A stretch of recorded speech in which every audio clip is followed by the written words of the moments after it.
Welcome, ladies and gentlemen. Namaste, assalamu alaikum. Good evening, good night, or good morning to all of you. We are so pleased to have so many people in this meeting from all over the world in different time zones. I am Shakira Mohammed of Trinidad and Tobago, a teacher for the past 15 years, and this is our 172nd edition of our Zoom public meeting. We wish to sincerely thank all of you who have contributed in whatever way to the success of this ongoing Pan-Indo-Caribbean and Pan-Indian Diaspora global project. So for the 171 unbroken continuous weeks, we have been here every single Sunday. And in the past 3 years, 6 months, and 3 weeks, we have featured 726 presenters from all parts of the world, speaking on 171 topics.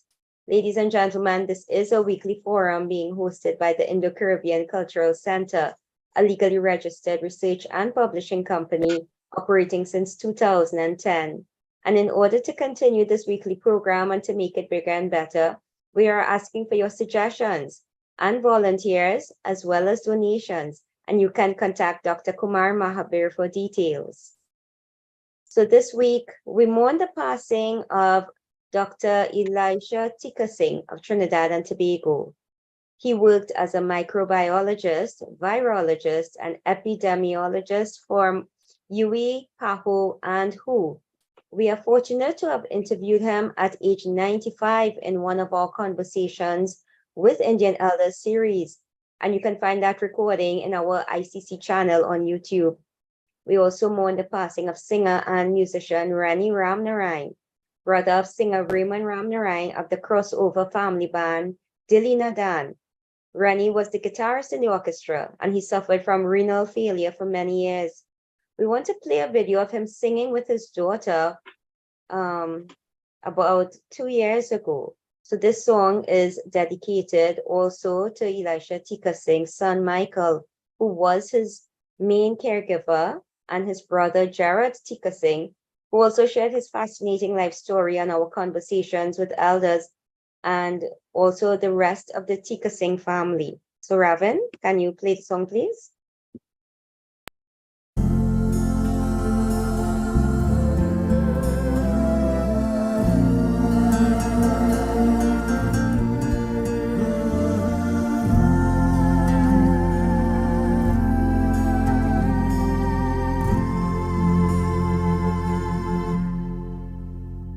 एक प्यार का नगमा है, मौजों की रवानी है। एक प्यार का नगमा है, मौजों की रवानी है। जिंदगी और कुछ भी नहीं, तेरी मेरी कहानी एक प्यार का नगमा है।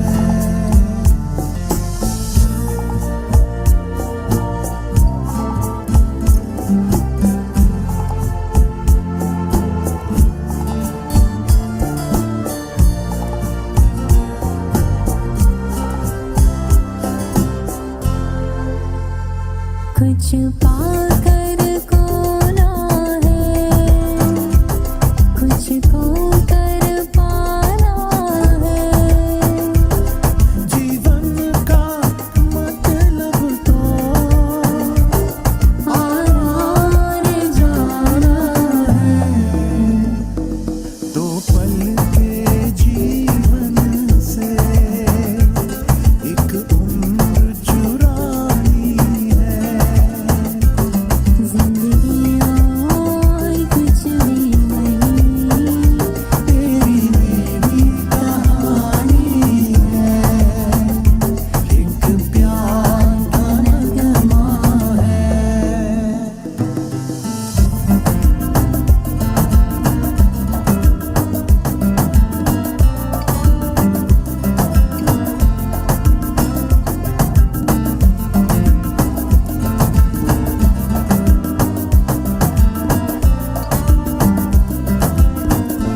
परछाइयाँ रह जाती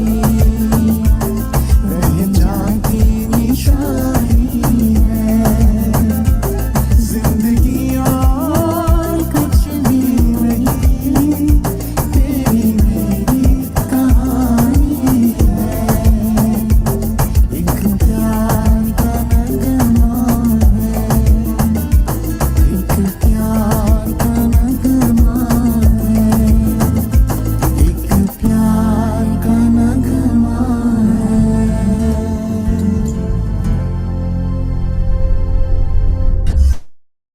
Thank you, Raven. Very touching indeed from a man who knew he was passing, but expressing his love for life, his family, and his music. That song is from the movie Shore, released in 1972, starring Manoj Kumar and Jaya Bachchan. The playback singers are Lata Mangeshkar and Mukesh. Ladies and gentlemen, our moderator this evening or tonight is again Shalama Mohammed, the co-director of the Zoom platform, who is a business teacher and researcher from Trinidad and Tobago. She obtained her master's degree in business psychology from Franklin University in the USA. Shalama, welcome. Thank you so much, Shakir.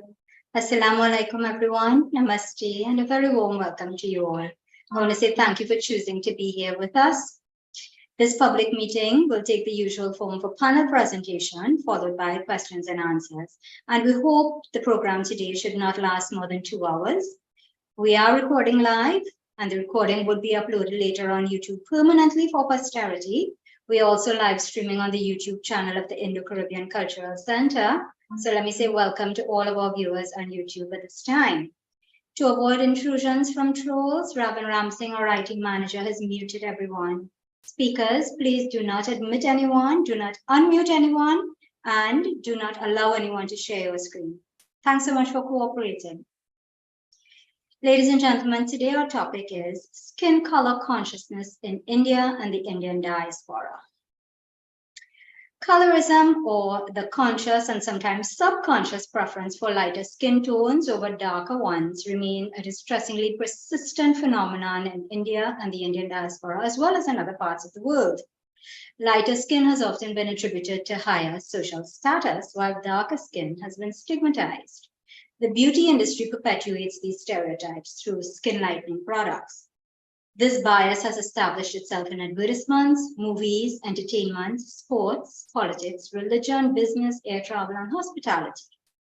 Colorism is rooted in historical and societal factors and has sociological and psychological consequences. It has an effect on love and marriage choices, employment opportunities, people's self-esteem, and relationships. So what we want to find out is, what is the origin of the glorification of fair skin? Is it colonial, due to the superior color of the colonizers, or so-called superior color of the colonizers? Or does this politics of appearances predate colonialism? Does it originate in spiritual values, with the belief that light is good and dark not so much? And with light as knowledge and dark referring to ignorance? The following discussion will address the dynamics of this mindset. And let's hear now from our first speaker. Professor Harold Ramdas of the USA is originally from Trinidad. He's no stranger to us. He's a lecturer in English at Baruch College, CUNY in New York. His 20-year teaching career includes composition, Caribbean and world literatures, fairy tales, Chaucer, and Shakespeare. Welcome, Professor Ramdas. Go ahead, please. Thank you so much, Shalima. Assalamu alaikum. Namaste. Welcome, everyone. Thank you for having me. I'm going to ask if we could just do a short thought exercise for a minute before I get into the presentation. Could you just think about how you describe your color, your complexion? What words do you use? What words do you use to describe it? And do those words change with the context, with the people that you're speaking to?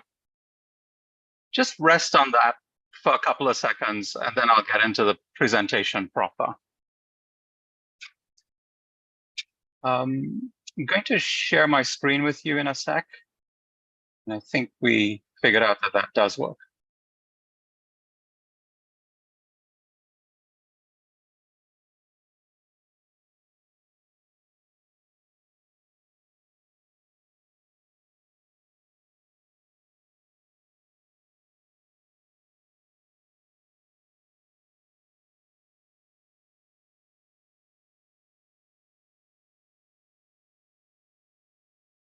Does anyone care to put in private message in chat any of the words that they would use to describe their color, their complexion? You could use private message if you don't want everyone to see, if you want to maintain some privacy.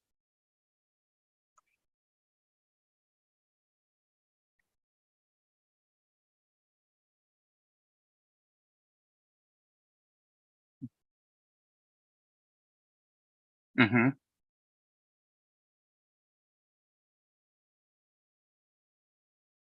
Uh-huh. Uh-huh.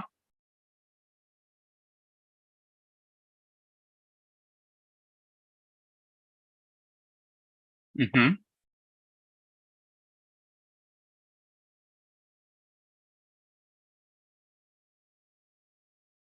Jay, is that a typo or aha? I was just wondering. Because town means something very specific as well.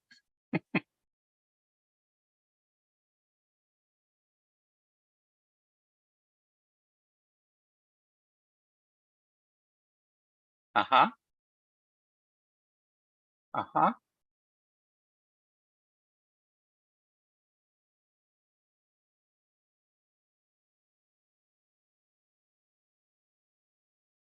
Thank you so much for volunteering your responses, whether they were in private message or not. Uh-huh. Yes.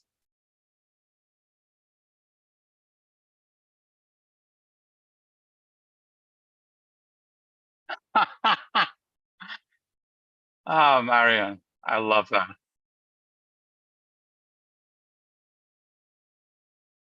Uh-huh.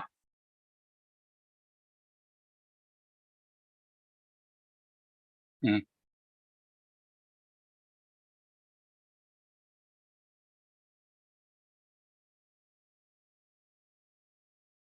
I love your responses. Thank you so much. So I need to sort of preface this entire discussion by saying my presentation will necessarily be a bit reductive because this is a massive topic. This is a massive topic. My focus tends to be more on the Caribbean and Caribbean diasporas. And Caribbean, I'm speaking broadly, Spanish Caribbean, French Caribbean, English Anglophone Caribbean to New York, because these are many of sort of the populations that I teach in college. So I'm going to try to sort of situate the question of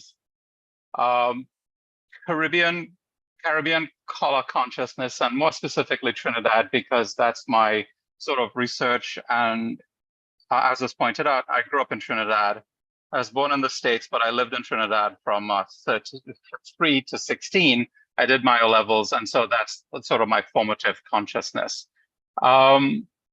In order to do that, I need to first sort of, to take on the question of whether our quote unquote color consciousness is a result of European colonization or sort of pre-colonial, pre-Western colonial developments. I will spend a bit of time situating the entire conversation in sort of the broad outlines of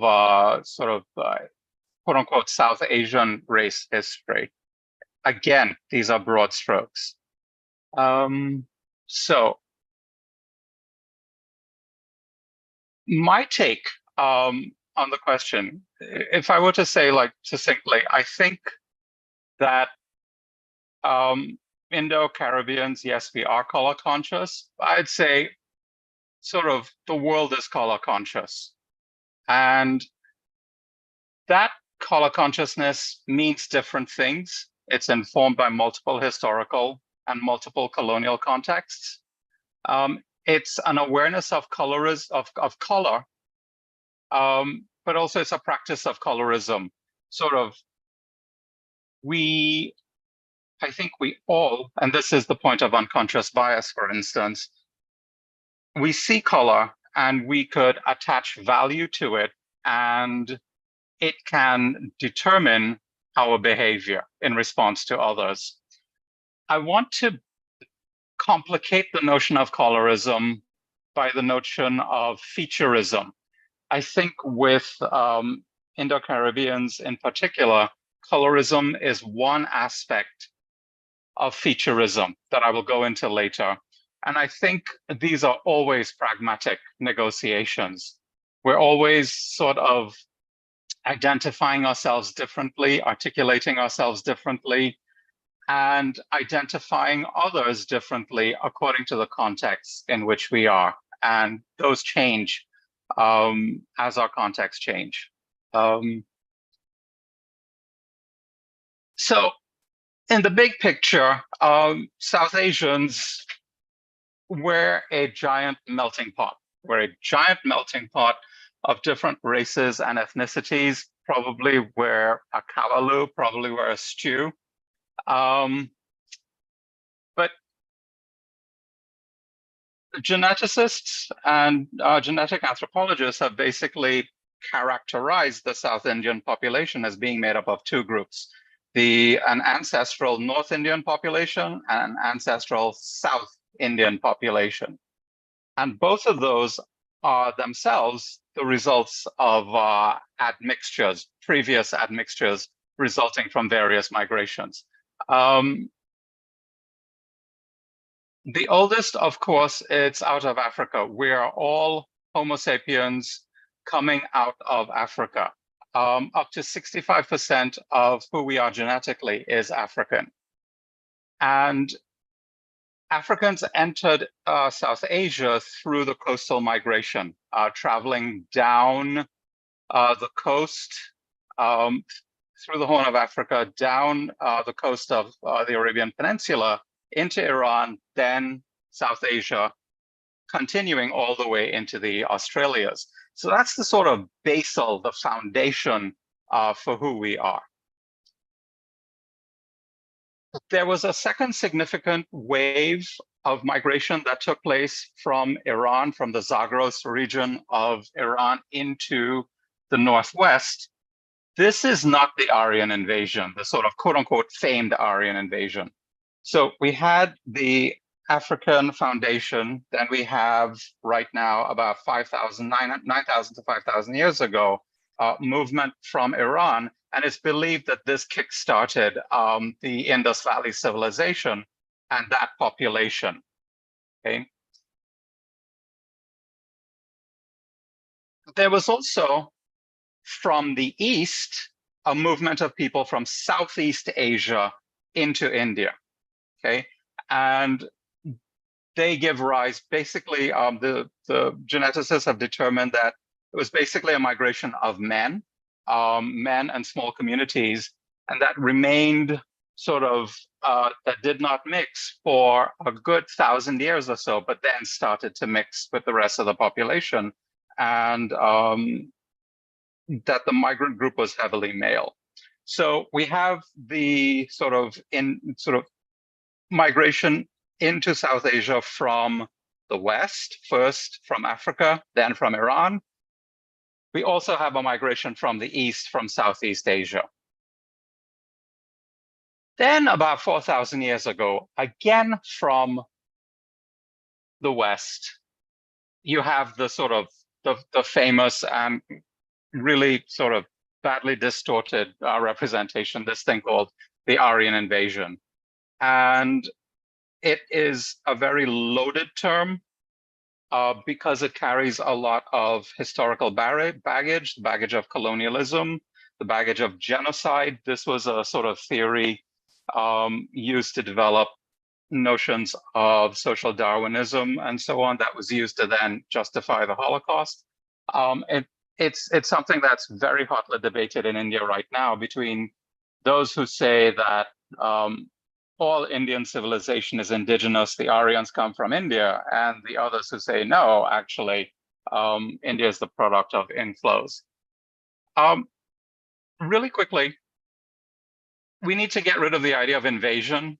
Most likely there are waves of migration. That's what the historians have posited. They spoke an Indo-European language, early Sanskrit, practiced a religion that is closely related to the other European religions. They also had a distinct technology, most importantly, chariots and their form of metalwork. Their kinship structures were also very closely related to the larger Indo-European pattern that you will find in the West. So very importantly, Romila Thapa reminds us that Aryan is not, the Aryans never used that word in any of their writing, in any of their hymns, in any of their sort of literary or historical production. It was never used to describe race or ethnicity or color.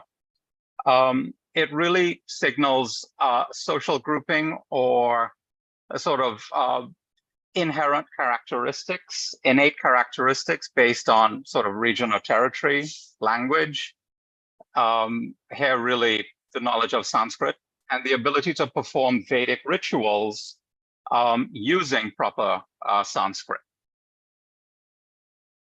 So all these people pour into India over these many tens of thousands of years. And very importantly, Murjani and her fellow researchers found through their studies that there was significant mixing of all groups in India.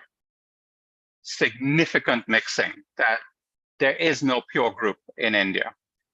But that mixing of different peoples ended about 1900 years ago. And it's posited that mixing stopped when the rules of jati, basically caste marriage, when those were really put in place as normative.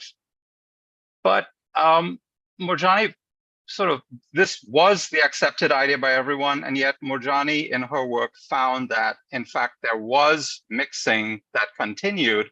For example, Brahmins in the east and northeast of India continued mixing, quote unquote, mixing up until the 8th to 12th centuries. However, there was a sort of practice of hyperdescent. The offspring of mixed castes were not allowed into the upper caste. They were sort of relegated to the lower caste. So this sort of complicates and gives us a more realistic picture of the sort of ethnic profile. So continuing with this idea, because North Indian culture, pretty much until the coming of Islam, is largely Vedic,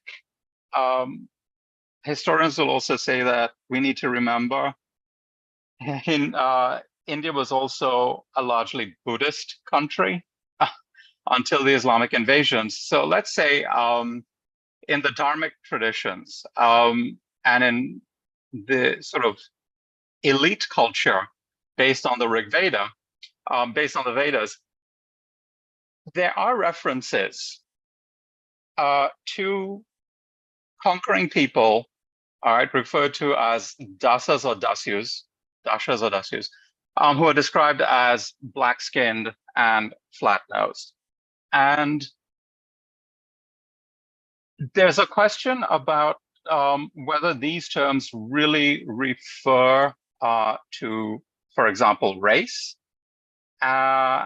because this was the sort of argument seized on by later colonial intellectuals to sort of justify their colonial exploits in India.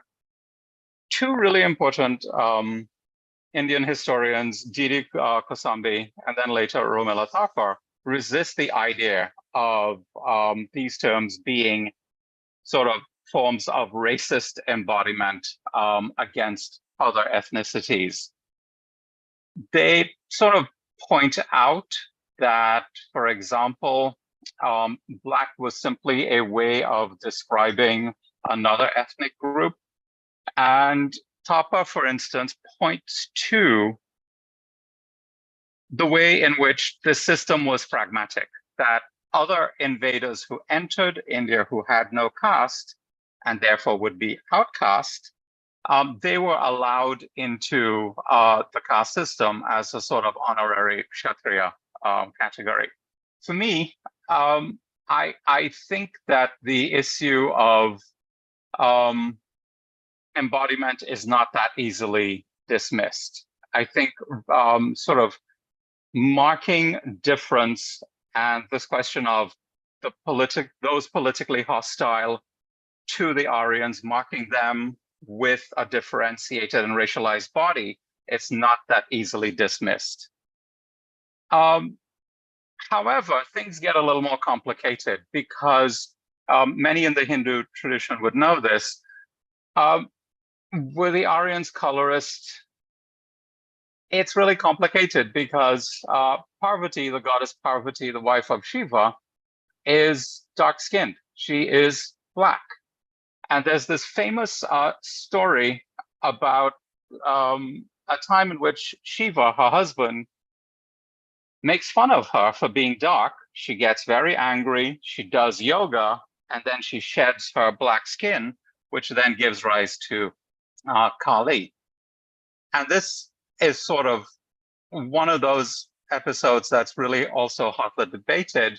I always ask people to remember there are two things operational here. On the one hand, Shiva does tease her about her complexion. Prior to that, Shiva married a dark-skinned woman. And we need to hold those two in consideration. Draupadi, the Mahabharata, she is also dark. She's also dark, and she's described as this fire-born woman was extremely beautiful. Her eyes were black and large as lotus petals. Her complexion was dark.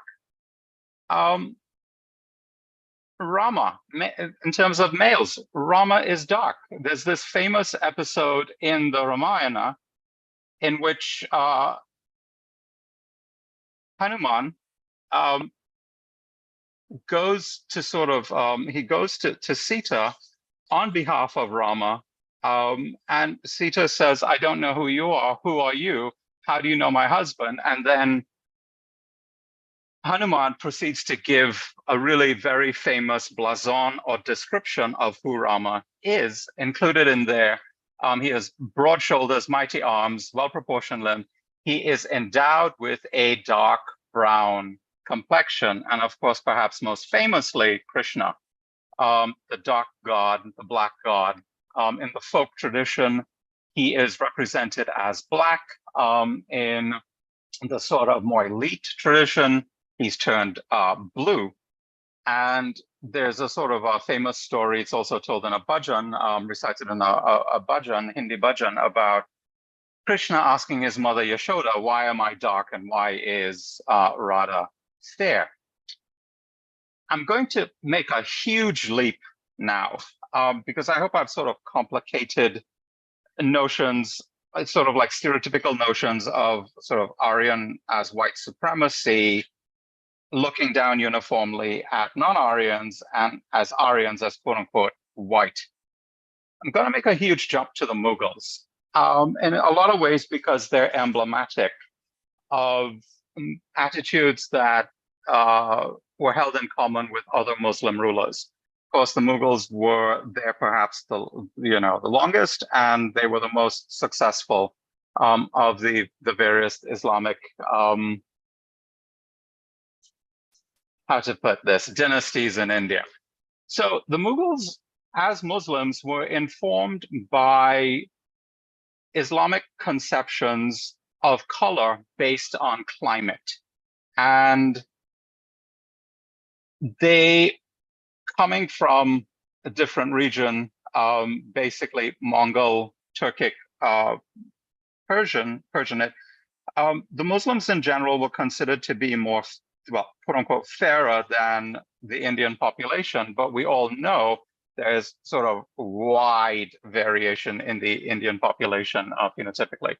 So the Mughal elites would claim whiteness, but not whiteness in the Western white understanding of whiteness. This is really important.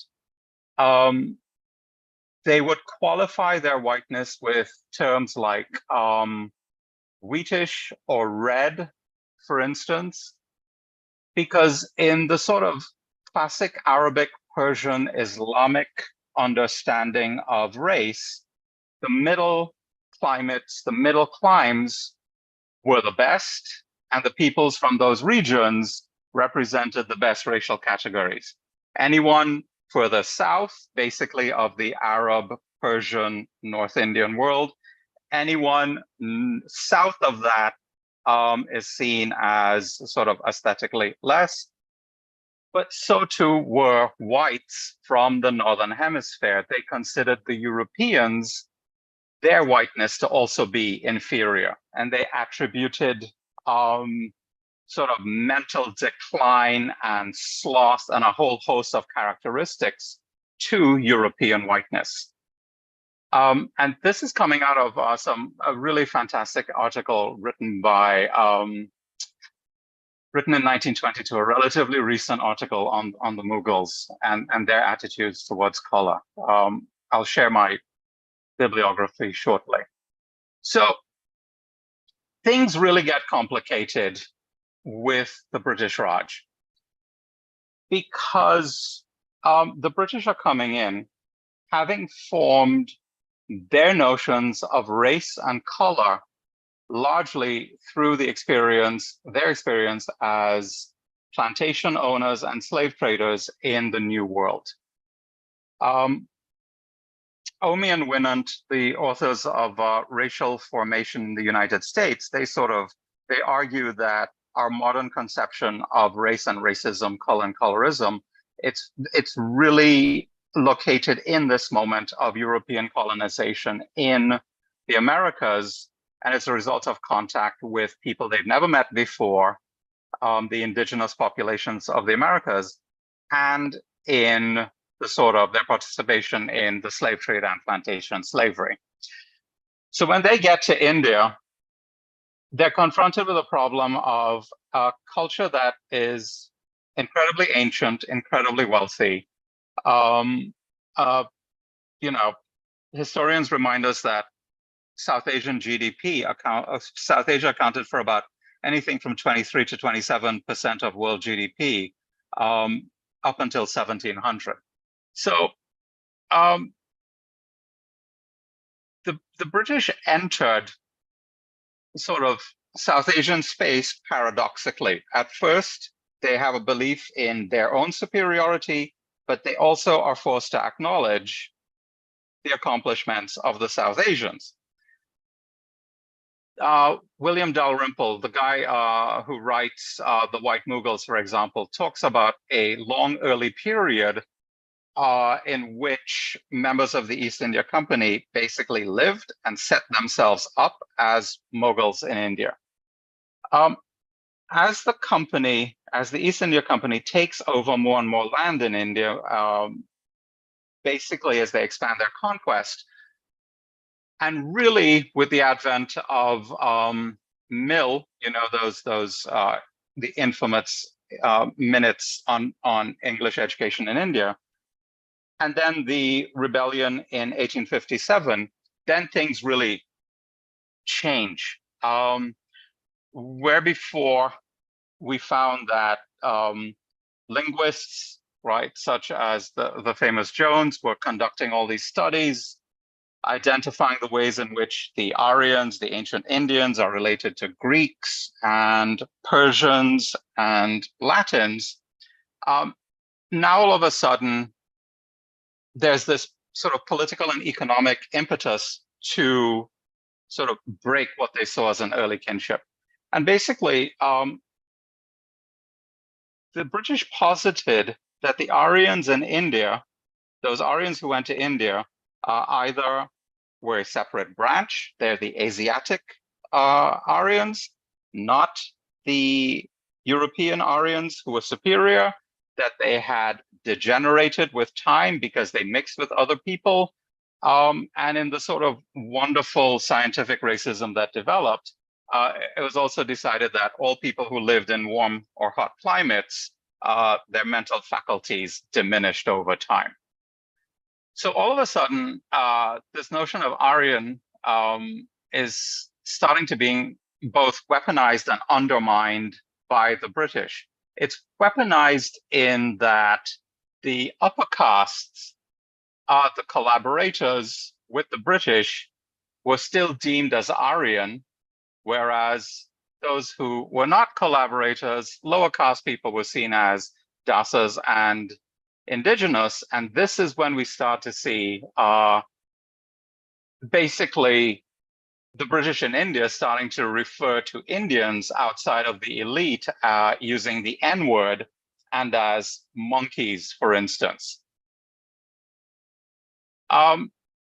It's been posited that sort of Indian nationalism was not expressed in color terms, that the question of religion, sort of the relationship between Hindus and Muslims and the relationship between India and the West culture, those were more important and more defining terms.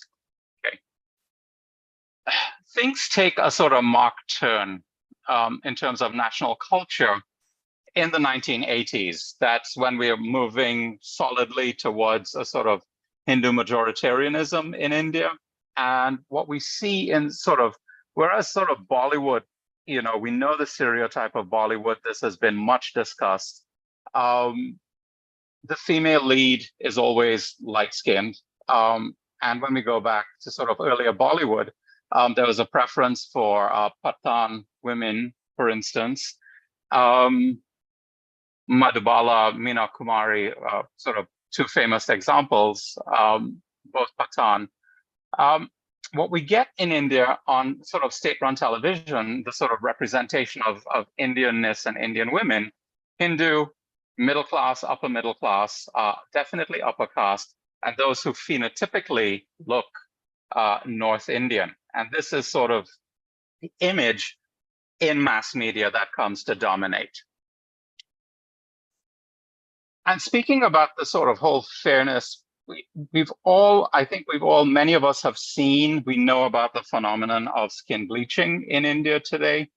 The rise of bleaching since the 90s and really as a global phenomenon in the last 30, 40 years. I want to explore this for a while because it problematizes the question of whether this is it in dialogue with the older colonial systems of color prejudice? Does it build on them? Is it something else? So what we find, those who study sort of Indian colorism today, Nina Coleridge, for example, she's found that the women who are targeted in India, first it was predominantly women. They tend to be urban women, they're educated. They're women who desire sort of agency, the ability to act and make their own decisions. They want to enter sort of the global economy, i.e. get jobs in service or technology. They desire a kind of cosmopolitanism, which is in sort of contradistinction to sort of like poor, rural, provincial India. And this is where a sort of interesting feature comes up. Coleridge, in her study for her 1922 book on women and fairness and the consumption of fairness and fairness products in India, in her interviews, she found that women desire fairness. That's a pretty hegemonic ideal. That some women desire Western whiteness, right? To be like a Gori or to appear like a European. However, the sort of most Indian women don't want to look Western white. Most want what they term a sort of original or natural or Indian fairness. And they describe bleaching or whiteness technologies as a sort of agent of recovery. They're regaining or maintaining an original shade that was sort of disrupted as they got older, they went out in the sun, climate, and so on. But she also found that almost universal in her responses is that any bride has to be fairer than their husband. And every bride needs to be fair on their wedding day. So let's hold on to that for a minute. She also sort of investigated the scene for men and found that it works differently. So there is a gender bias here. Color operates with sort of greater penalty for women. Men seek fairness and consume fairness products if they're experiencing other forms of disadvantage. For example, they have less education, they're lower class, lower caste, or they come from a different region or from a rural area.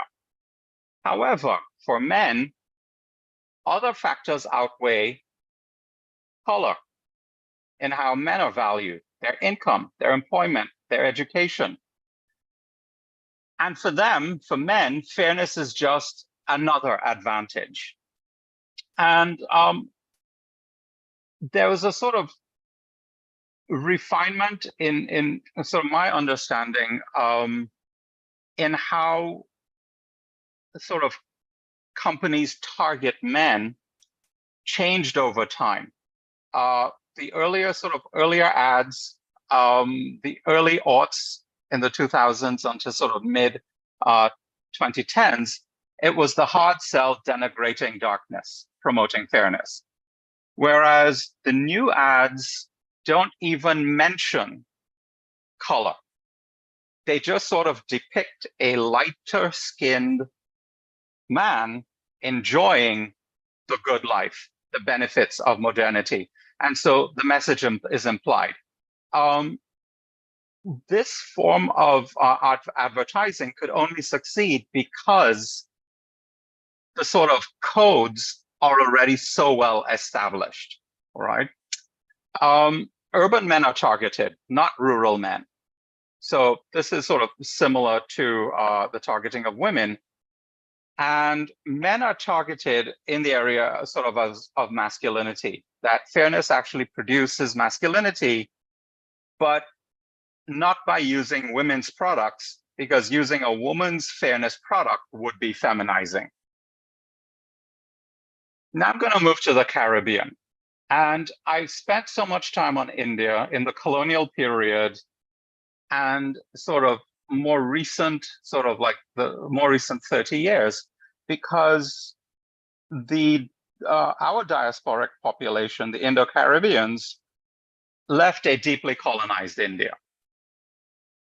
They're not a tabula rasa, they're not a blank slate. They're leaving India with knowledge of the sort of indigenous attitudes, as well as experiences of sort of color-coded prejudice and discrimination and racism under the British.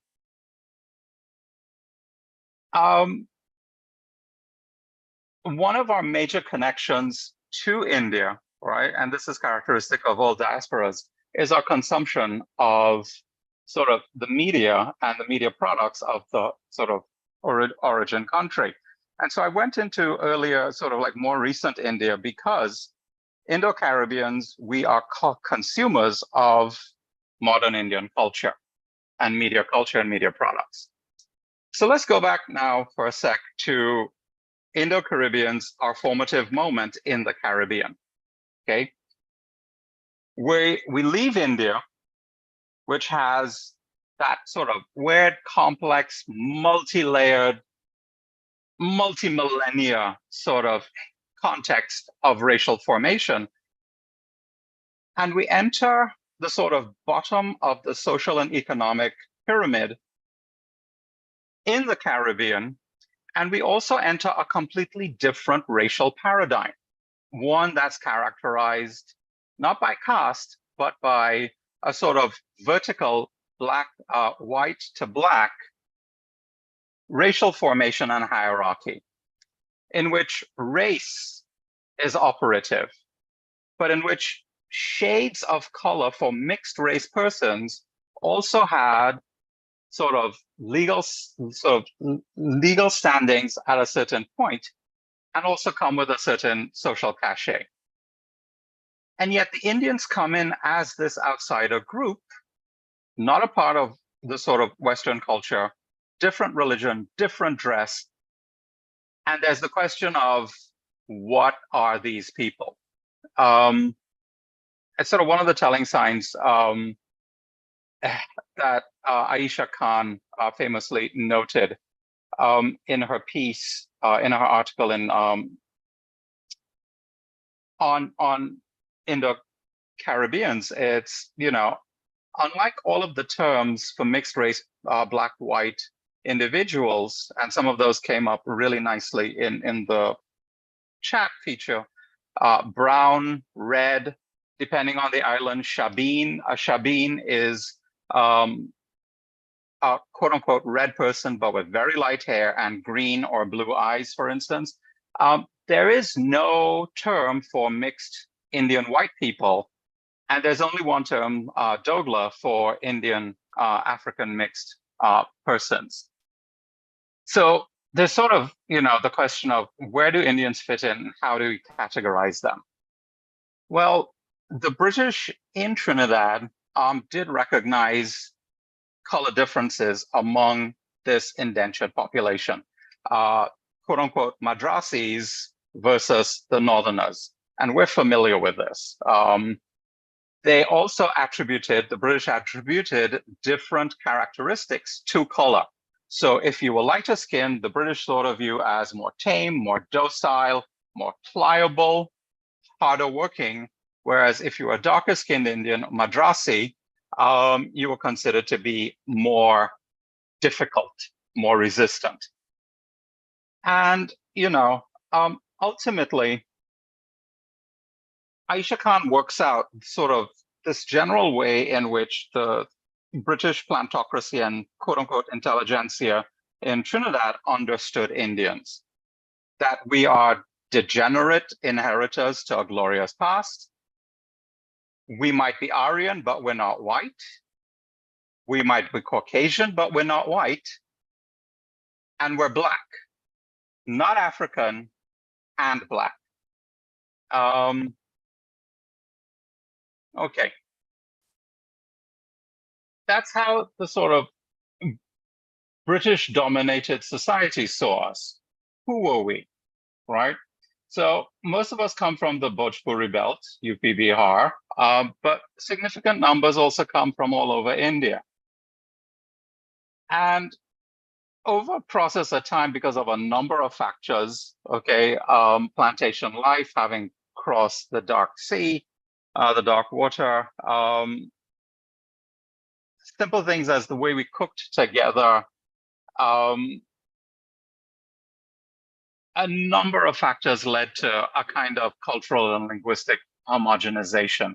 I like to think of this as a kind of mixing analogous to what happened in India 3,000 years ago, right? And yet, for all the homogenization in language and culture, there is still phenotypical variation. We know this. Among siblings, we could have all different colors and all different features.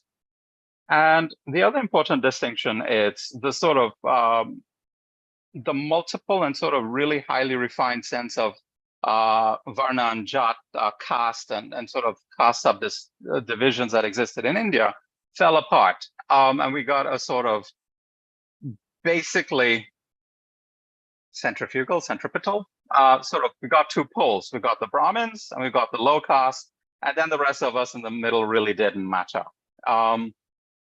And the importance of these sort of two categories, really, Brahmins are there significant because we need them to do the rituals. So what does this mean? What does all of this history mean, sort of the Indo-Trinidadian practices of colorism? I'm going to rely on the research from now on, but I'm also going to rely on my own observations, and I hope this could like kickstart our conversation. So we are color aware. We're color aware of bodies. We're color aware of language. Any colonized, post-colonial, as Ani Olumba would remind us, neo-colonial society, of course, we're color aware.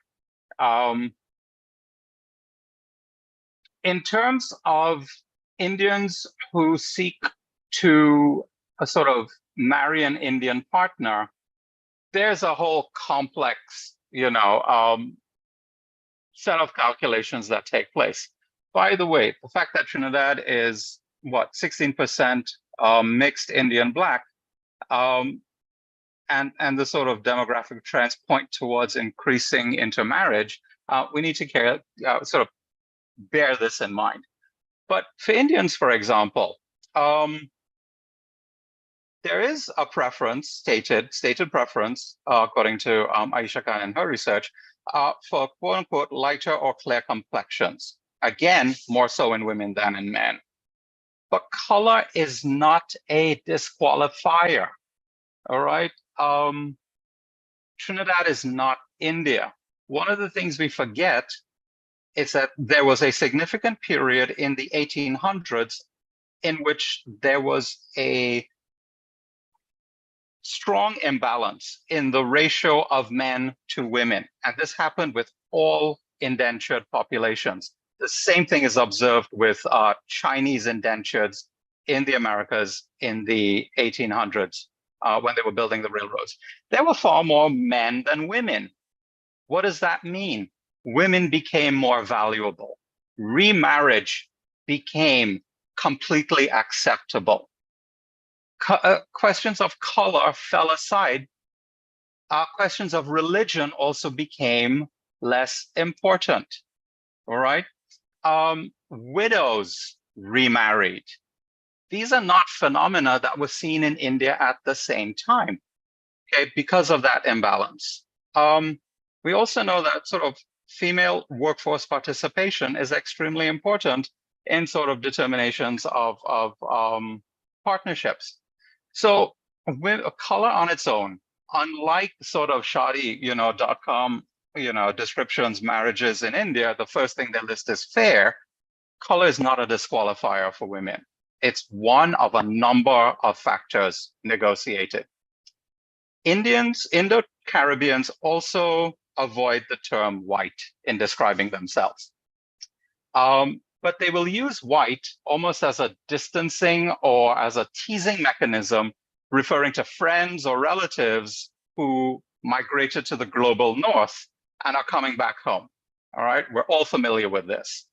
And it refers not just, calling like, your cousin coming back home white. It's a sort of recognition that they've been out of the sun, they live in a different climate. They're also been socialized, Americanized, Canadianized differently, that they have potential culture loss. And we all know the ritual of you going to the beach, we're going to get black before you go back, right? And it's this sort of, I always see this as an expression of, for all of the alterity, for all of the distancing, in that ambivalence, to those who got to leave or chose to leave, they're still a part of us. They still have the capacity to become black like the rest of us. So this is where I want to expand the discussion away from just colorism to featureism. And I think what happens with Indo-Caribbeans, it's color is one aspect of featureism. Featureism, basically facial features, hair. people tend to express a preference for features identified as North Indian, right? The shape of the nose, lips, hair texture. The shape of the nose, my God, that's like one of the oldest Indian fetishes, right? Parvati early on described the eyes of a lotus. I mean, Parvati is considered the epitome of female beauty, eyes of a lotus and with the nose of a parrot, right? Closer to our time, Salman Rushdie, right? Midnight's Children. That nose represents India, which to Rushdie also is in the shape of a nose, and it has a sort of specific shape.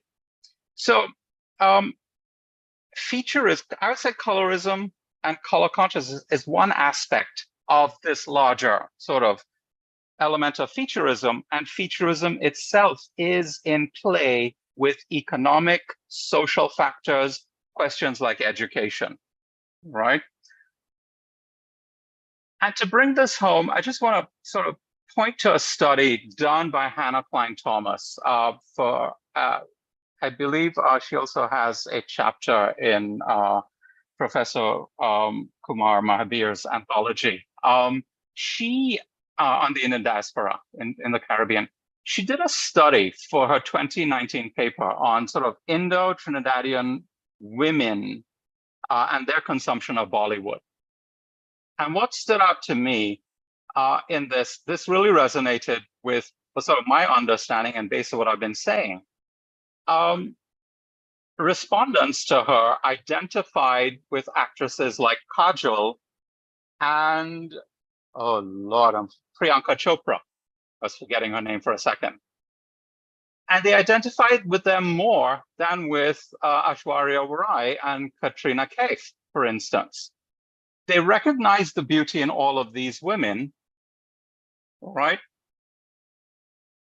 But they remark that Kajol and Priyanka are not as fair as the others, but they're beautiful. They're beautiful, right? Sorry about this. And I want to look at sort of this quote from one of the respondents. What they're looking for and what they're responding to in characters like Kajol, actresses like Kajol and Priyanka, it's the looks. They look Indian. They have an Indian face. Skin tone was only rarely addressed by young, and I'm quoting here, by young women who singled Kajol out. She is the prettiest girl I've ever seen, and she has, or my perception of typical Indian beauty, probably not the fairest, because I think that is what they like up there.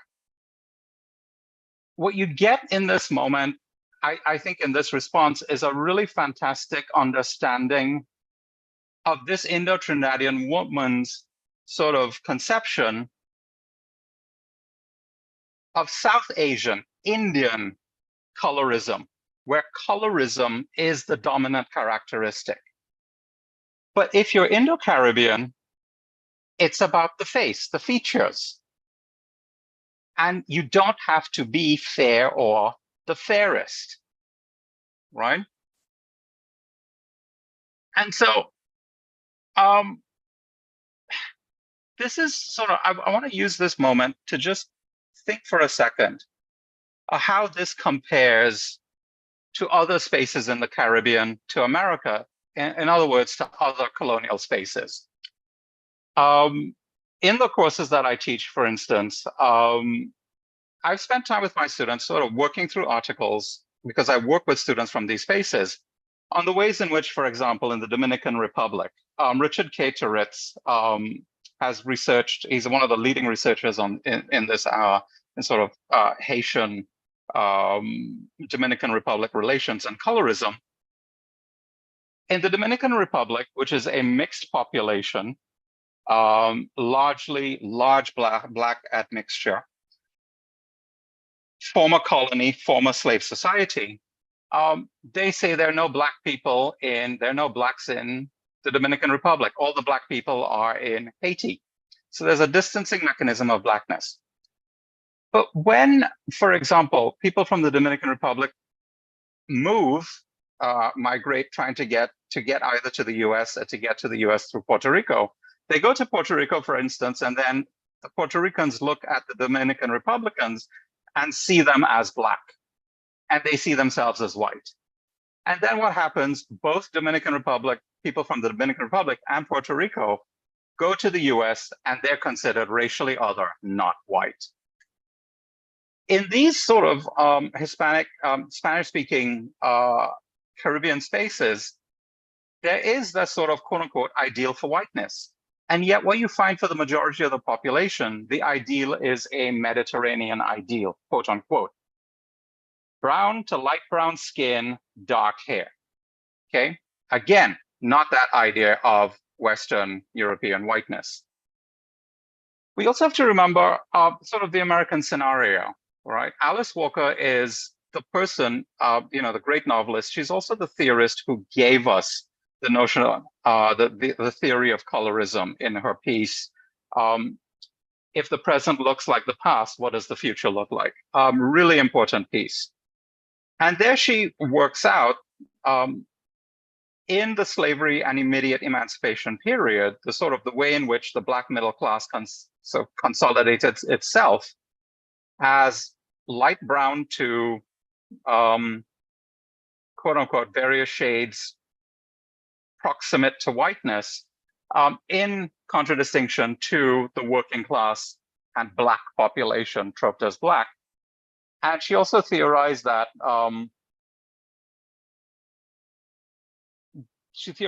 Black middle-class male desire for the light-skinned woman as a form of lightening.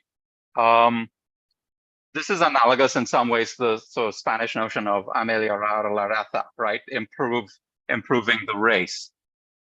I also want to point out colorism. We have this tendency to use white as a blanket term.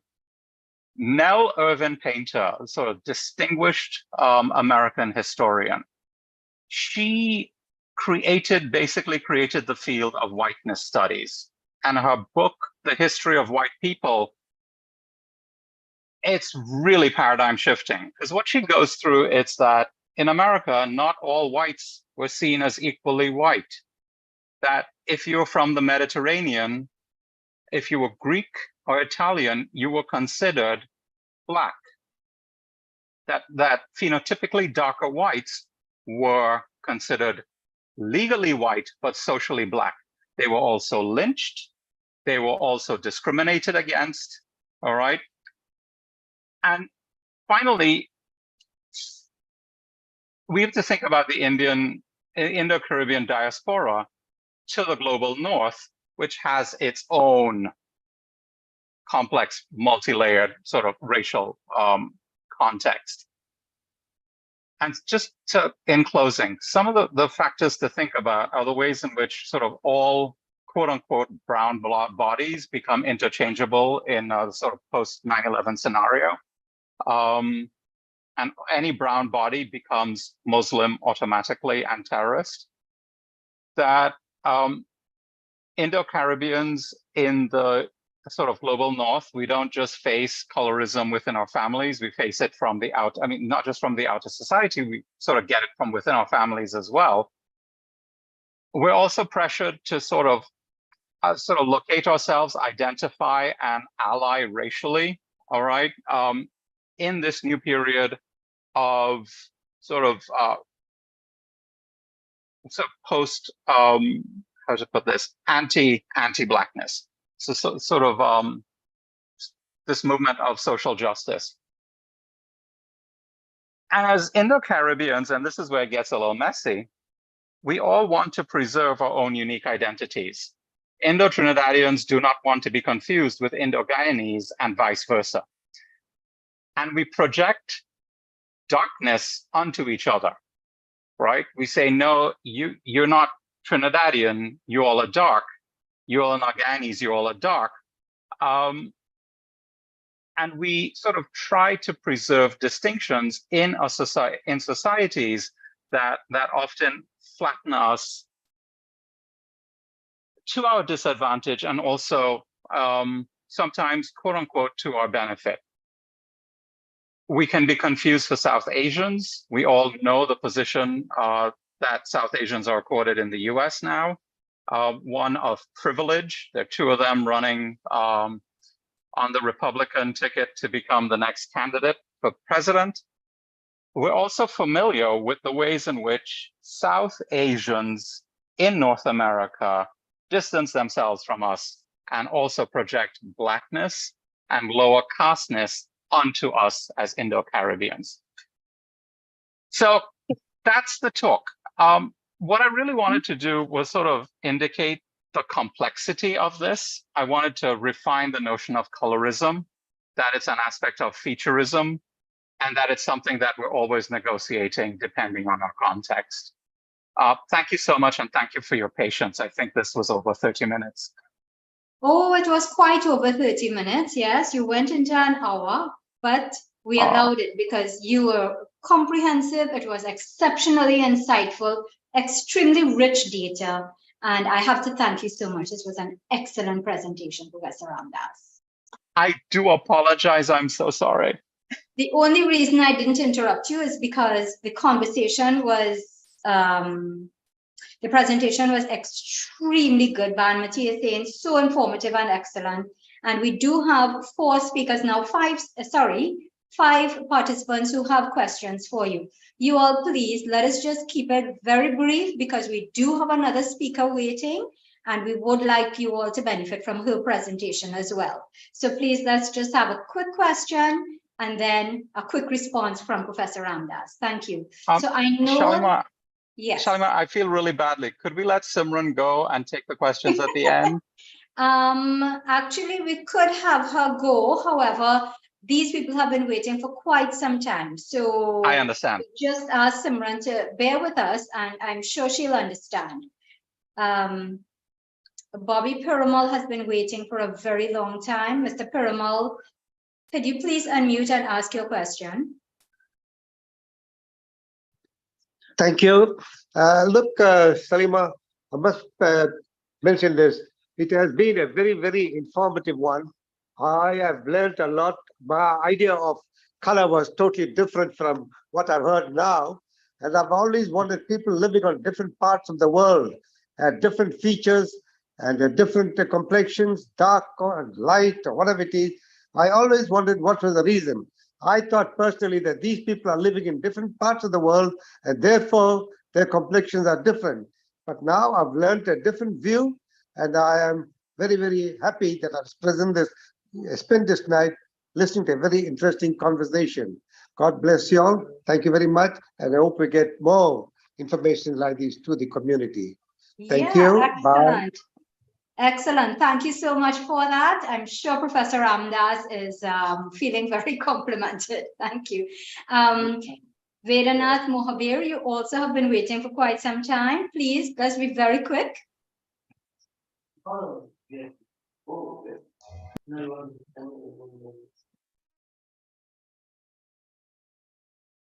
Ravan, can you please unmute Vedanath Mohabir? I'm on mute and I went back mute again. Am I okay? You're audible now, yes.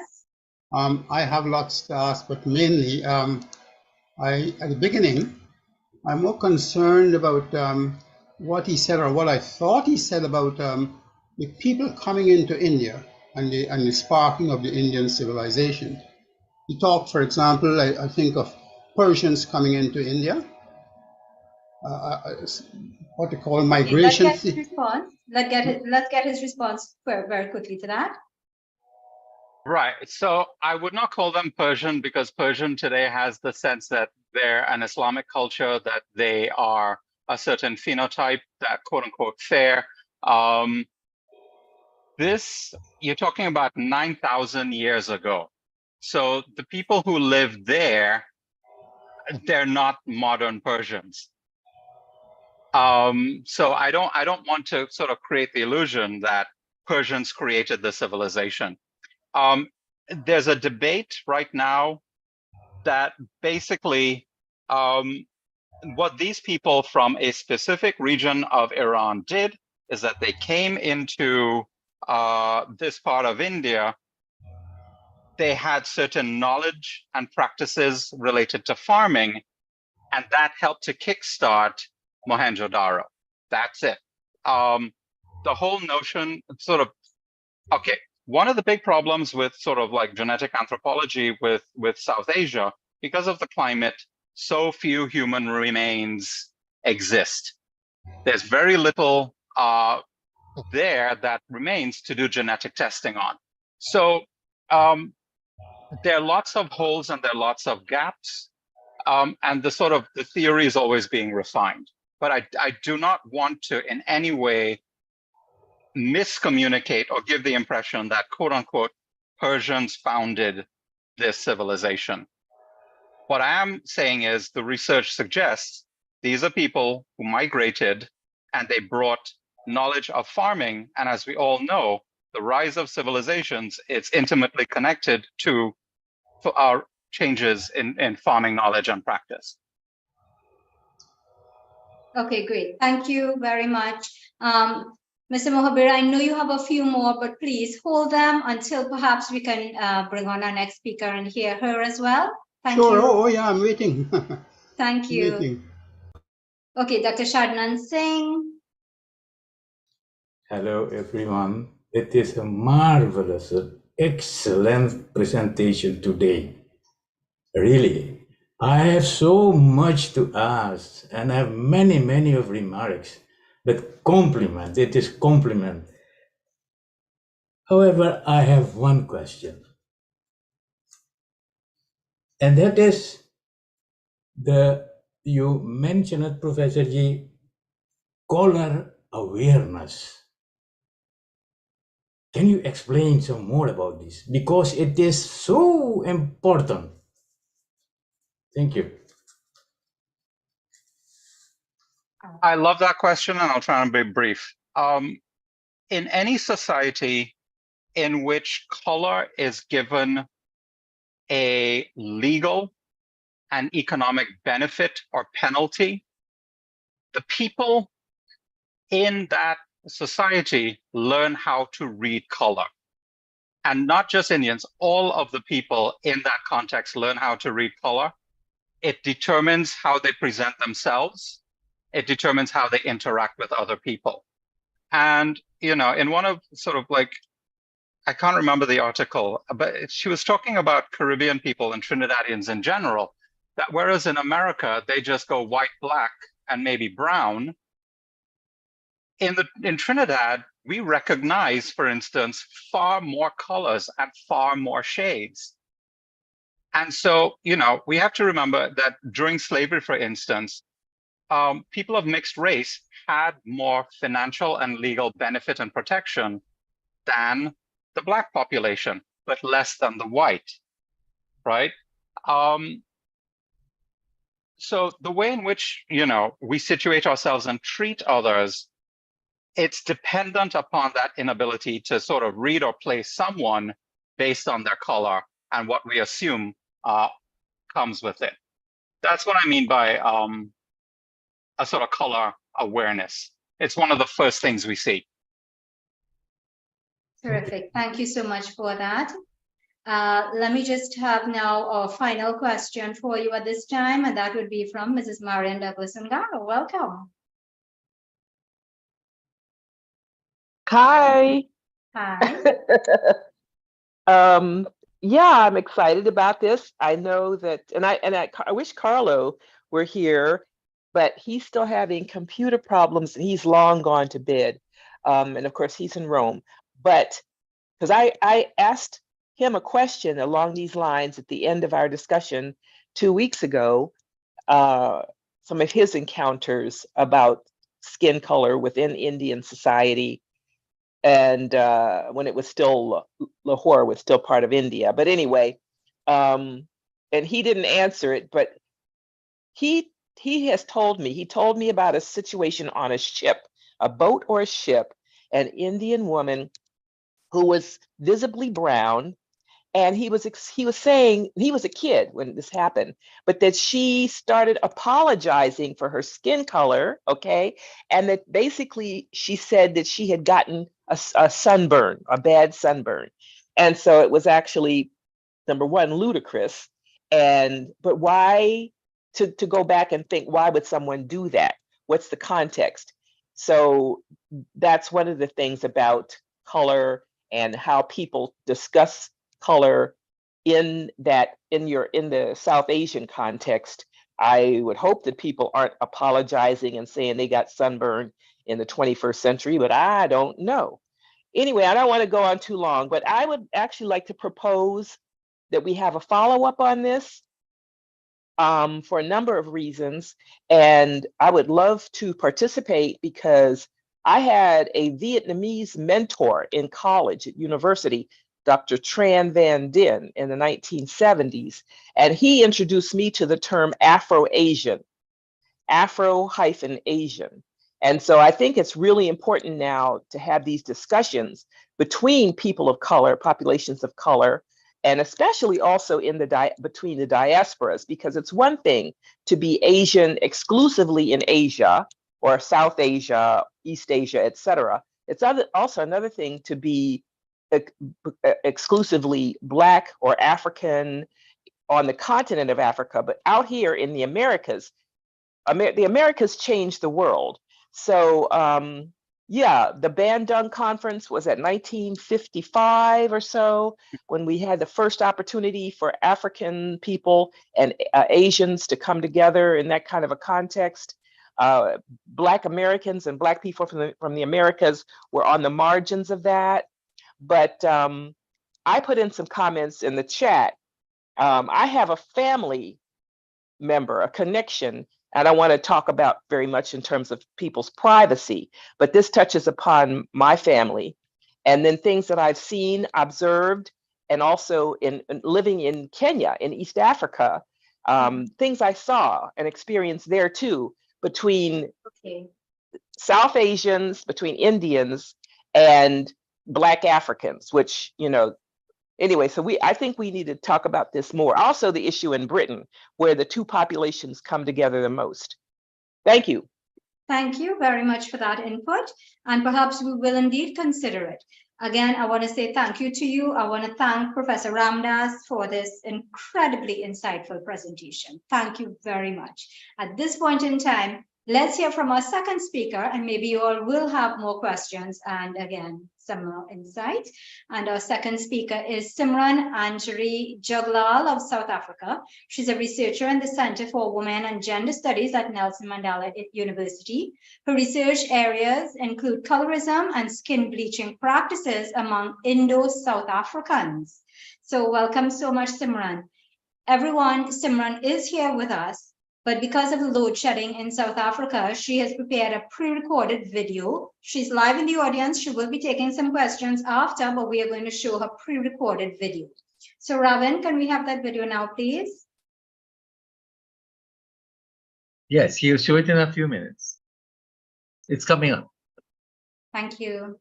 Hi everyone, thank you so much for joining us today, and a huge thank you to the Indo-Caribbean Cultural Center for inviting me to speak on the issue of colorism in the Indian diaspora and to ascertain whether or not this prevalent social issue forms part of the colonial legacy in both India and in the Indian diaspora.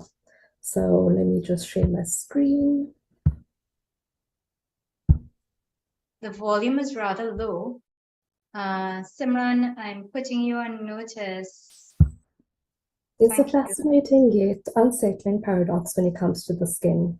It is our body's largest organ, and it allows us to experience sensations of heat, touch, and cold. But it is also a site of danger, of damage, and of decades-long dehumanization. The skin shows us what it means to be human, but it also tells us who is considered human. And in societies where race is inextricably linked to politics, the connotations associated with dark skin emerge from the meanings associated with white skin. If white skin is desirable, then dark skin is undesirable. If white skin is civilized, then black skin is savage. And if white skin is powerful, then black or dark skin is powerless. So as part of the legacy of British colonial rule in both India and South Africa, the indentured labor system, and the apartheid regime in the case of South Africa, colorism remains a multifaceted yet popular phenomenon among many of the Indian diaspora. So although interracial skin tone stratifications have existed in several communities of colors for centuries, the term colorism was coined in 1982 by author and activist Alice Walker to describe the prejudicial or preferential treatment of same-race people based solely on the color of their skin. In other words, the darker-skinned individuals from a race group are more likely to be discriminated against, while the lighter-skinned individuals from the same race group are more likely to receive certain privileges. In her book, From Post-Intersectionality to Black Decolonial Feminism, Black Skin Affections, Shirley Ann Tate states that because colorism is based on structural racism, colorism is also systemic and institutionalized and operates as a transracial phenomenon that attaches value to different skin colors within a global pigmentocracy. As such, people of all races and skin tones can practice colorism. Because a lighter skin tone has the potential to award individuals socioeconomic opportunities and mobility, a salient consequence of colorism is the yearning for a whiter or lighter skin tone. This has led to a highly profitable skin lightening industry that is also incredibly harmful. The skin lightening industries in both South Africa and globally ensure that Eurocentric standards of beauty or whiteness are maintained from generation to generation. While some scholars argue that the desire for whiteness or light skin tones predates European colonialism, other scholars believe that colonialism exploited differences in complexion and encouraged a yearning for light skin. As European colonial rule spread across Africa, Latin America, and Asia, the colonial rulers exerted their political, economic, and military power over the colonized citizens, all while spreading disease, famine, and economic instability.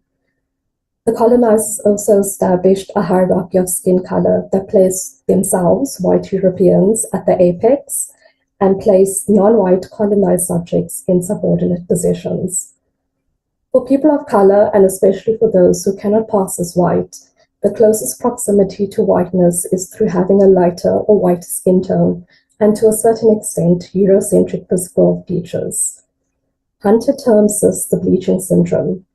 The people of color who have internalized the colonial and slavery value systems and have learned to valorize light skin tones and angular facial features help to sustain a system that espouses white aesthetics, including light skin, light eyes, and light hair, even years after independence. When it comes to colorism and colonialism, Britain ruled over India from 1958 to 1947, and here the colonial powers claimed themselves to be superior and to be the more intelligent race. And consequently, they stated that they were born to rule the inferior and black-colored Indians who were more akin to crude animals than humans. Indeed, the British attributed group differences variously to culture, language, climate, or biological race, while still viewing themselves as the paragon of high culture. Since the British population in India was rather small, they needed a large workforce and army, and subsequently colonial administrators provided lighter-skinned Indian citizens with employment opportunities and positions in the army. While these positions were often menial and in the lower ranks, they still afforded lighter-skinned Indians with some privileges and opportunities, and therefore lighter-skinned Indians occupied a unique space within the hierarchy of colonial India. They were considered inferior to the British, but they were also believed to be superior to darker-skinned or black Indians, to the extent that some of the light-skinned Indians became allies to British colonial rulers.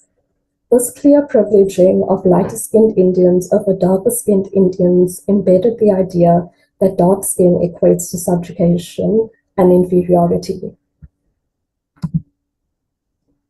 Following the abolition of the slave trade in British, Dutch, and French empires in the 19th century, the Indian indentured labor system became a prevalent source of labor and saw around 2 million Indians being transported to European colonies from the early 1800s.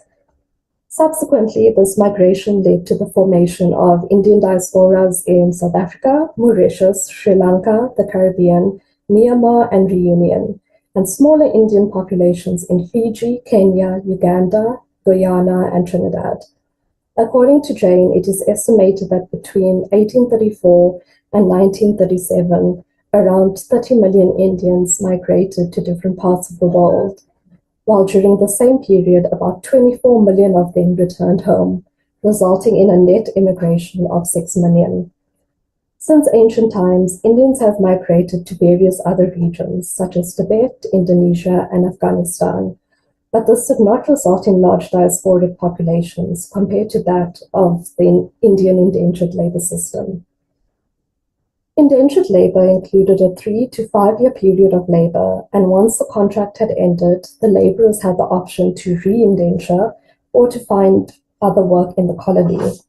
And after around 10 years, many laborers were allowed to return to India.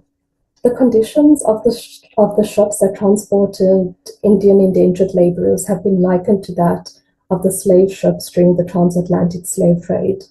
And the working conditions on the tea, cotton, and sugar plantations involved low wages, long hours, and regular mistreatment and abuse. Sociologist Dr. Miriam Z. Khan states that the conditions on the Belvedere, Truro, and other ships were inhuman. Death and disease saw families lose loved ones. Women were raped and subject to hard labor.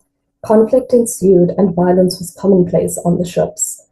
Nevertheless, on 16 November 1860, around 342 indentured Indians arrived in South Africa, and as of 2019, there are around 1.5 million people of Indian descent in South Africa. This leads us to the question of diasporic identities.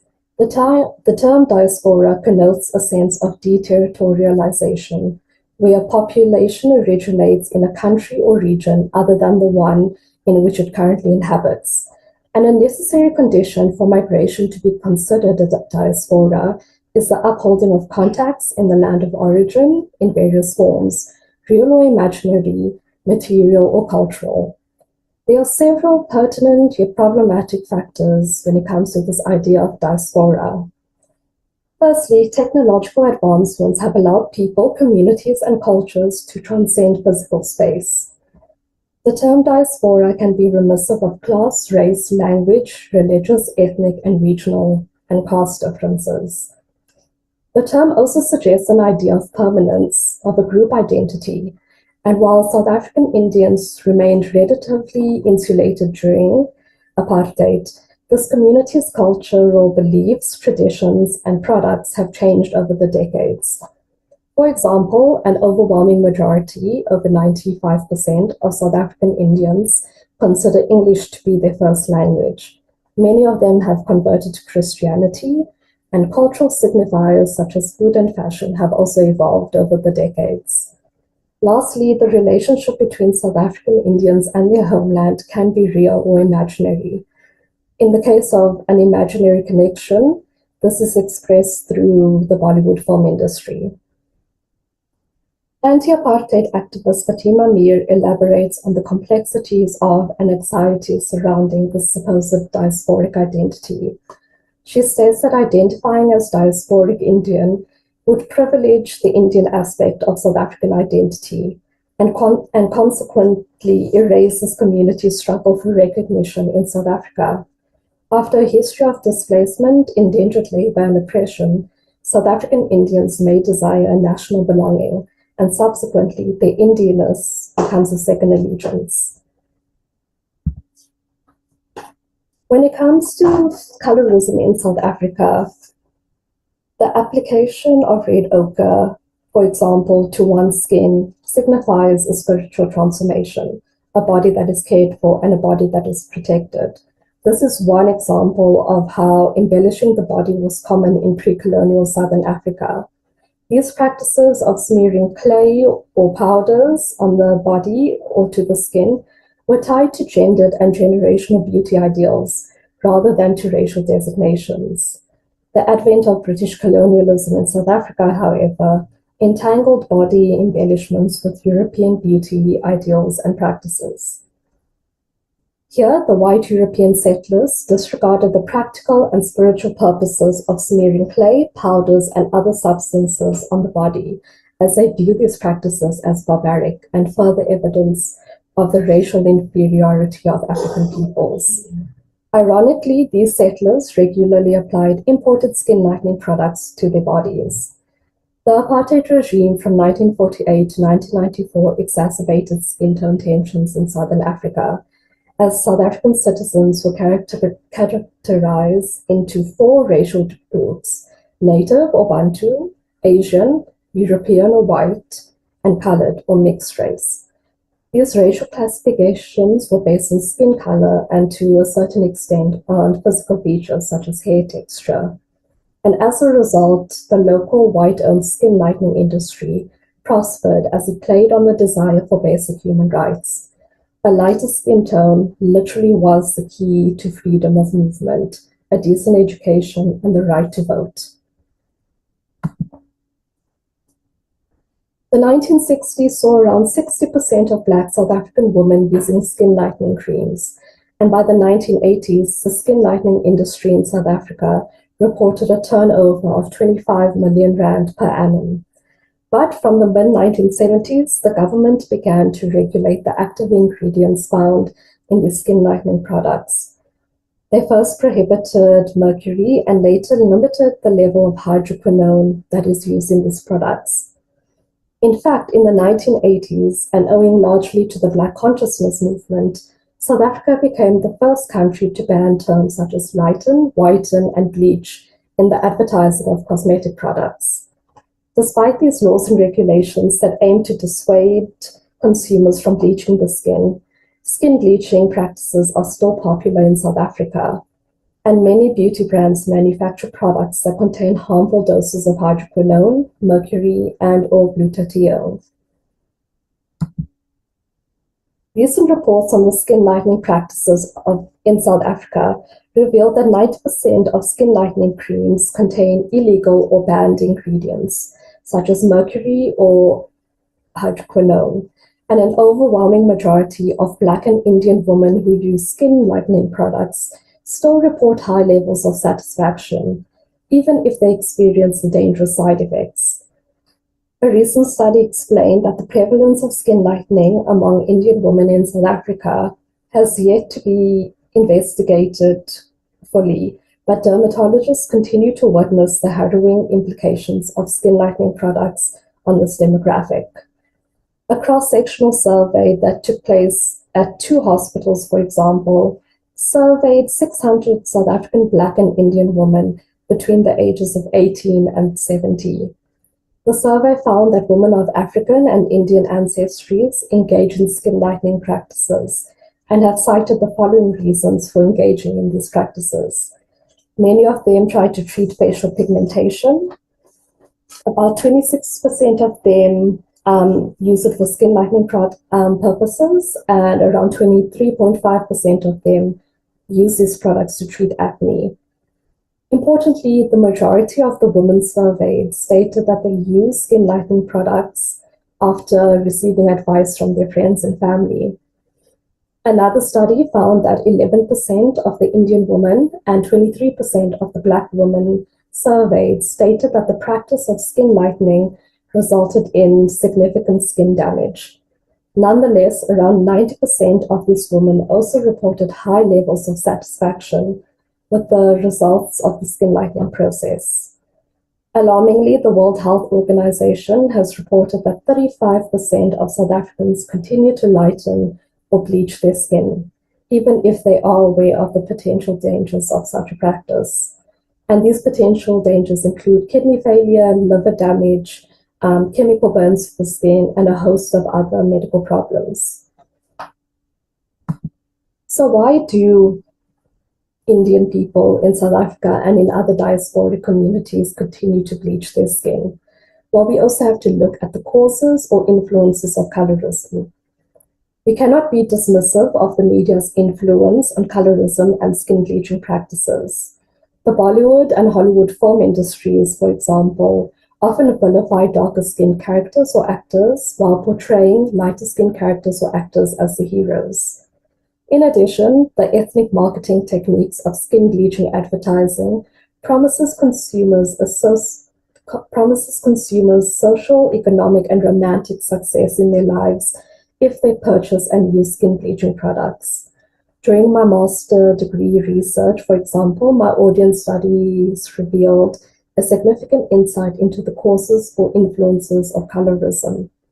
Many Indian family and community members continue to espouse Western or Eurocentric beauty standards by applying skin bleaching products to even babies, and constantly telling children and teenagers to stay out of the sun, or even rejecting their romantic partners because they are not considered fair enough.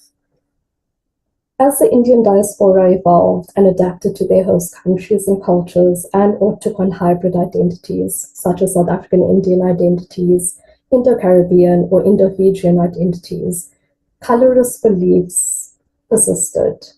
If colorism can withstand decades, borders, and cultural evolution, how can we confront this issue in our communities? And here is a brief look at who continues to use skin lightening products around the world.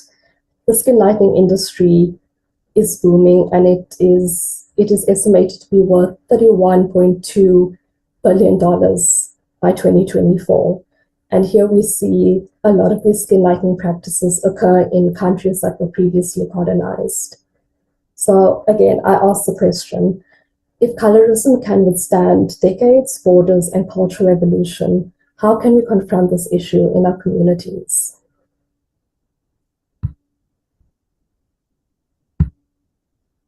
Thank you very much for listening to this presentation. If you have any questions or comments, feel free to leave them in the chat box or in the Q&A section, and we will get to them soon. Thank you so much.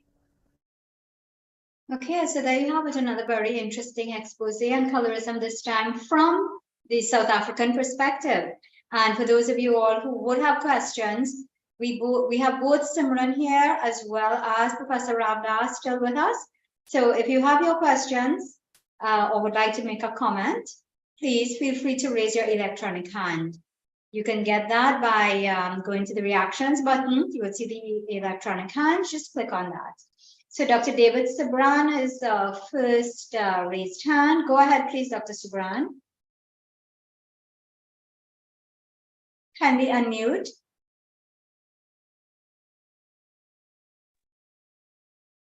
Yes.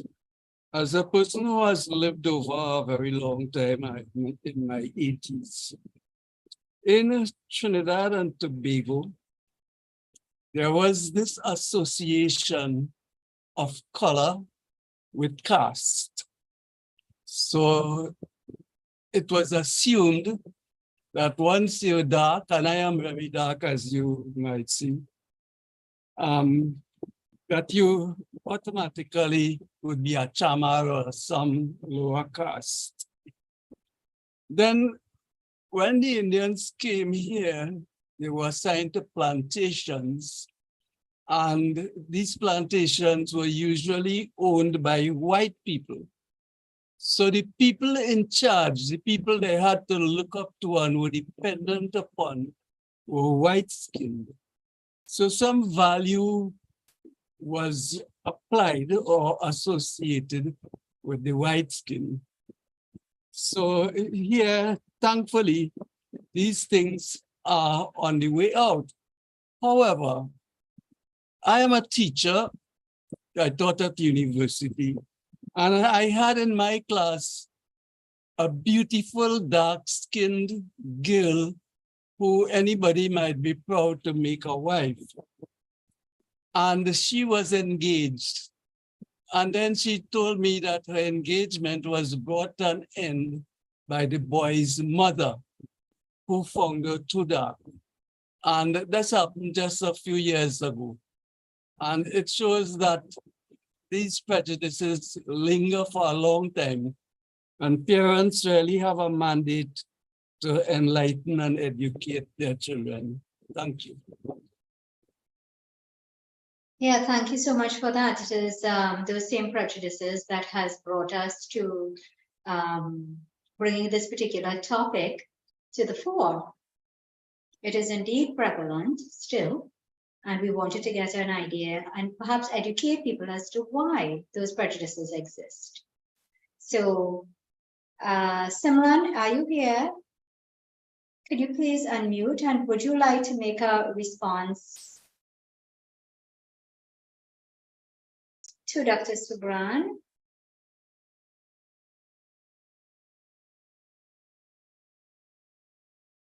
Okay, I'm not hearing from her. Professor Ramnas. Sorry.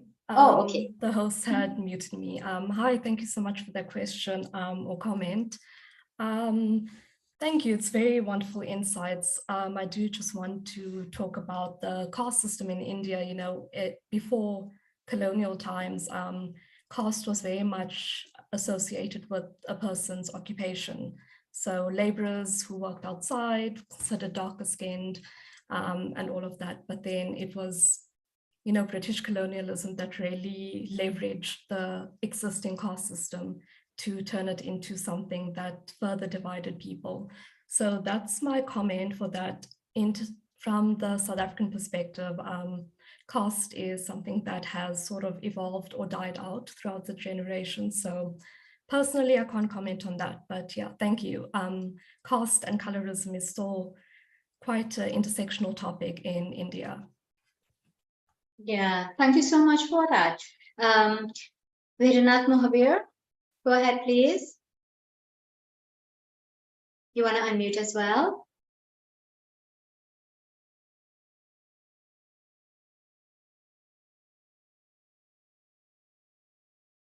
Dr. Mohabir, can you unmute?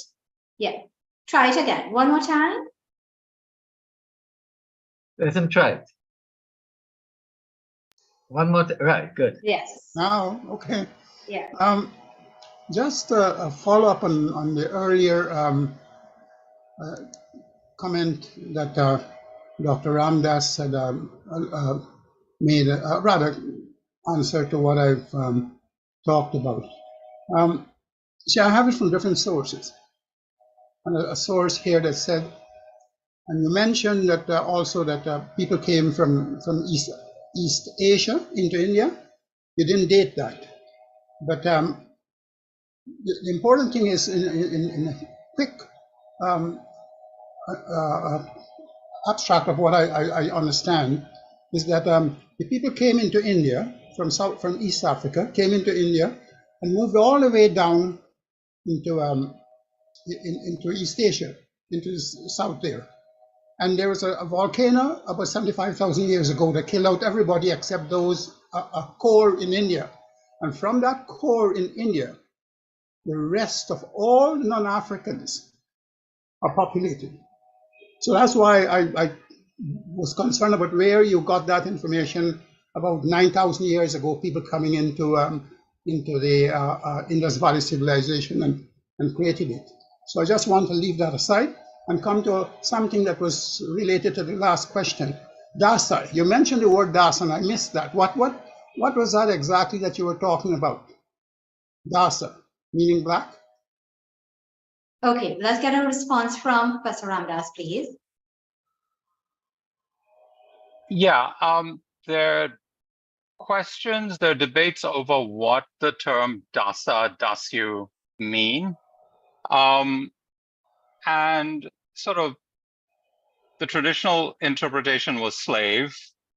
And so the British used the sort of Vedic writings to say that the same way that the Aryans, quote unquote, dominated the dark-skinned dasas is analogous to and legitimates the way that white-skinned Europeans are dominating all of the Indian, South Asian subcontinent. there's also a debate about, are those terms, when used in the Vedic text, are they actually racist? Or do color terms operate differently from the way we understand them now? Because part of the task that we have to do is suspend sort of, I mean, this is classic literary and historical analysis. You have to sort of suspend what we think words mean and try to recover what they mean, you know, in a state like 4,000 years ago. And what happens in that process is our own prejudices and our own politics come into play, right? And sort of we end up seeing in these original texts and these terms what we want to see. So all I'm saying is there's a debate over exactly what that term dasa means. And does it actually refer to race or to some other sort of innate characteristic? Okay. Oh yeah, and the slide did contain the migrations from the east, from Southeast Asia. I mean, the Mongol people. That's 5,000 years ago. So it was there in the slide, and I'm happy to share my sources. I'm happy to put up the slide. It's not a problem. Yeah, that is 5,000 years ago is not very. I thought it was a different thing that sparked the Indian civilization. But I'll come back now to the Dasa business. I have to read a little paragraph from a book I wrote here, where I deal with that issue of Dasa. And the reason I'll read it is simply because it'll take less time rather than me trying to say. The issue was brought up about reading the Rig Veda. Actually, the verse is 1:32.1. And it speaks of trials of Dasa. So what happened? The British, when they interpreted, see, lots of the Rig Veda is written in allegorical form. They speak of very scientific, sometimes issues, but they use little stories to tell about it. Essentially what it is, it says here, Tulsi Ram, who Dr. Tulsi Ram is now 90-something years old, assuming he's still alive, I think. He translated all the Vedas. So he's a man who was an Oxford professor. And he said that what the verse actually means, rather, dark clouds laden with vapors. That is what the issue, what the thing was. But the British came and they claimed that the dark-skinned people were Dasas. And in this paradigm of the Aryan invasion theory, they came into India supposedly about 1500 BC and pushed all the dark-skinned people down south. And that's how today, for example, you have darker people. That's what they're arguing, as opposed to Dr. Niraj Rai, which I left a quote there on the in the chat. What happened? The people, the Vindhyamong highlands at the middle of India, the dark-skinned people and the so-called lighter-skinned people at the top remained apart for a long period of time and didn't what you call mix. So you end up with darker people down south and lighter-skinned people up north because of the temperature. Two different temperatures. One is temperate, one is thing. And anyhow, the business of the Dasas is simply a misreading, a misinterpretation of this business, which they use to give credit to the so-called Aryan invasion theory that never existed, never happened.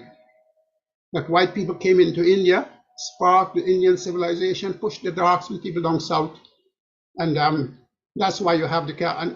And they brought the caste system, and they used the caste system to segregate the people. And that's all the comment I want to make on this. So, because of time, if there's need, I'll explain a little more. Thank you, Professor Ramdas. So, as I said in the talk, there's a whole sort of big debate about Aryan invasion theory. Did it happen? Did it not happen? Did Aryans invade India? Did the Aryans originate in India? And this basically reduces to, if I'm going to be blunt, the sort of the out of India theory is a part of, modern Hindutva and sort of Indian, sort of modern Indian nationalism, religious nationalism. I am not invested. I really don't care if they originated or if they didn't. I'll be frank with you. What's more salient and relevant to me is that they were there and that they were one of a number of different populations there, and that those populations mixed. I could not give a flying fig whether they came in or they left. I have no personal political investment in that whatsoever. It's more important to me that they were there and they mixed, and that we have basically short-term and long-term consequences to that. I mean, consequences that affect us to this day in how we are perceived in terms of our color. I agree with you 100% that power and competing power reads and misinterprets ancient texts to further their own causes. I agree with you there 100%. Yep, thank you very much for that clarification and for your frankness. We have one more question that we will take from Marian. Please go ahead.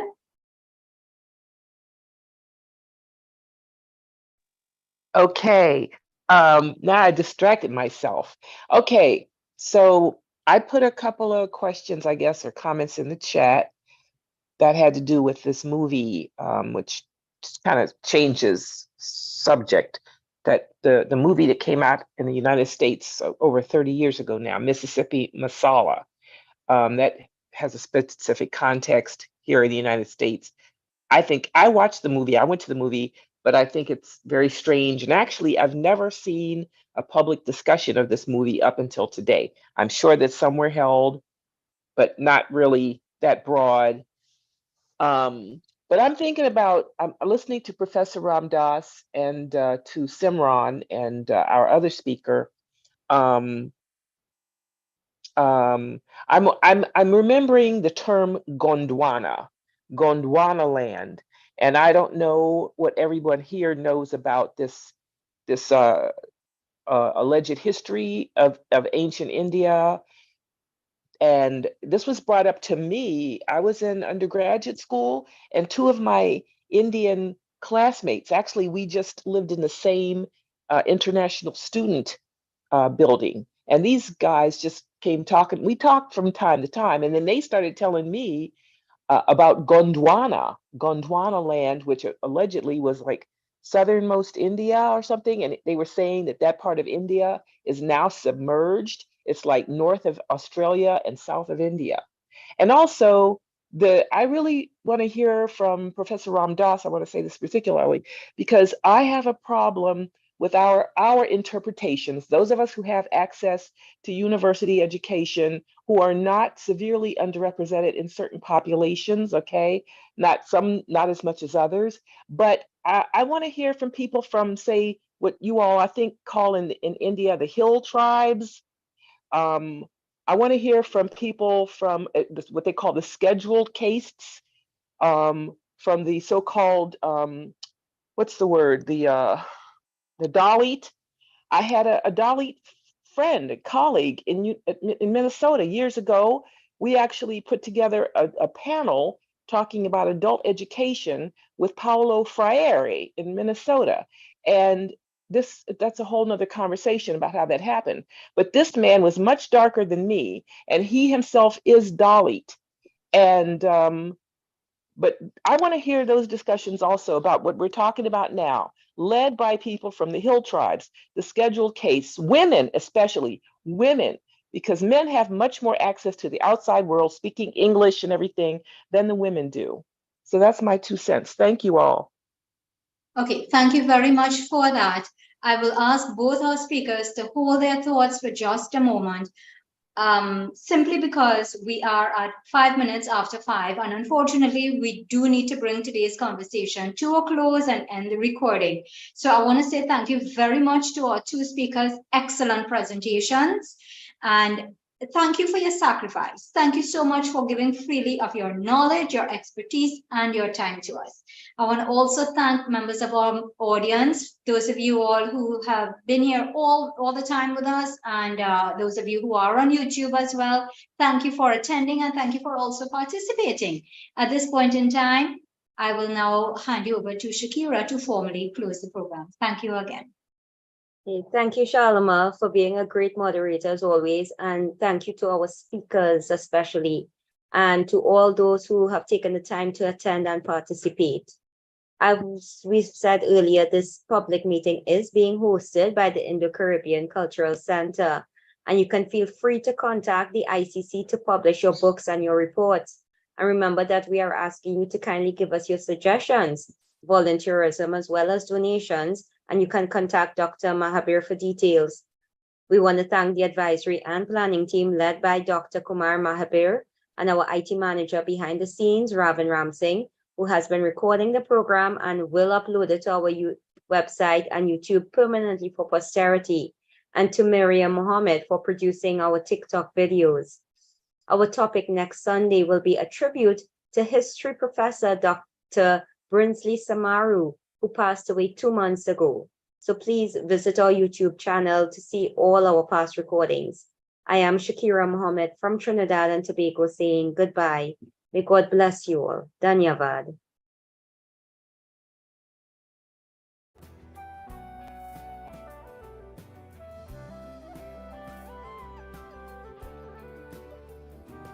Yes, thank you. We can go 5, maximum 10 minutes again on recorded. Ravin is going to stop the recording and stop